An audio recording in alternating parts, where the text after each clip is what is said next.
घमंडी बुद्धिमान एक बिजनेसमैन था। वह बहुत बुद्धिमान था। उसका आईक्यू लेवल किसी बड़े वैज्ञानिक जितना था, लेकिन वह बिजनेसमैन अपनी बुद्धि और अपनी होशियारी पर बहुत घमंड करता था।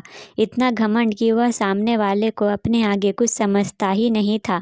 जब भी वो किसी व्यक्ति से बात करता तो उसके शब्दों में, उसके व्यवहार में, उसकी बॉडी लैंग्वेज में घमंड साफ साफ दिखाई देता था। उसके ऐसे बातों और आचरण से सामने वाले लोग दुखी हो जाते थे, लेकिन उसे इस बात का कोई फ़र्क नहीं पड़ता था।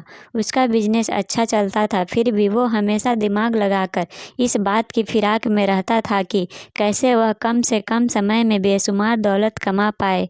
एक ब्राह्मण इस बिजनेसमैन का स्कूल टाइम से मित्र था। ब्राह्मण भी समझदारी में कुछ कम ना था, लेकिन इस ब्राह्मण ने अपनी बुद्धि को भगवान की भक्ति और धर्म ग्रंथों को पढ़ने में लगा दिया था।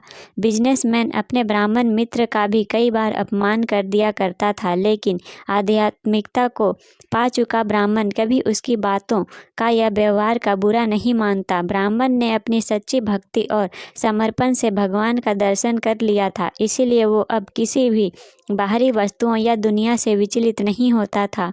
भगवान का साक्षात्कार कर चुके इस ब्राह्मण के पास कुछ अद्भुत शक्तियाँ भी आ गई थी, जिससे वह अपनी कल्पना शक्ति से कई सारी चीज़ों का सर्जन या विनाश कर सकता था।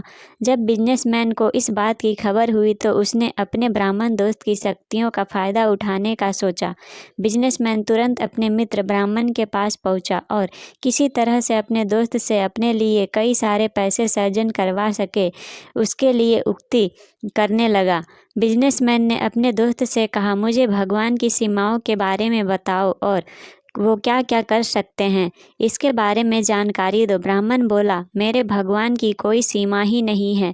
वह जो कर सकते हैं वह कोई नहीं कर सकता। उनके लिए पूरा समंदर एक बूंद के समान है, पूरा हिमालय एक कण समान है, हजारों वर्ष एक मिनट के समान है और करोड़ों रुपए एक रुपए के समान है।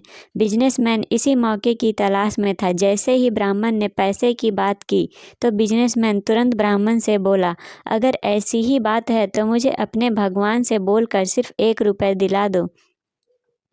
बिजनेसमैन इनडायरेक्टली ब्राह्मण से बोल रहा था कि उसे करोड़ों रुपए चाहिए, जो उसके भगवान के लिए 1 रुपए के समान है।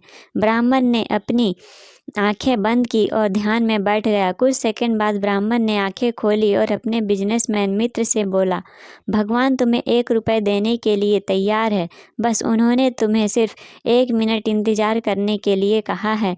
इस तरह से अपने आप को बहुत बड़ा तिस्मार खान समझ रहे बिजनेसमैन को उसके मित्र ब्राह्मण ने उसी के तरीके से मात दे दी, क्योंकि भगवान के लिए करोड़ों रुपयों का मूल्य 1 रुपए है तो हजारों सालों का मूल्य भी 1 मिनट की है। इस तरह से अगर बिजनेसमैन को करोड़ों रुपए चाहिए तो उसे हजारों साल इंतजार करना पड़ेगा। दोस्तों, हमारे आसपास आपको ऐसे कई लोग मिल जाएंगे जिन्हें अपनी बुद्धि, अपनी कला पर, अपनी सुंदरता पर या फिर भगवान द्वारा मिली किसी भी वस्तु पर बहुत घमंड हो जाता है, लेकिन वह लोग यह भूल जाते हैं कि घमंड तो रावण का भी नहीं ज़्यादा चला, उनका कैसे चलेगा। आपने पूरी कहानी अंत तक सुनी, इसके लिए धन्यवाद।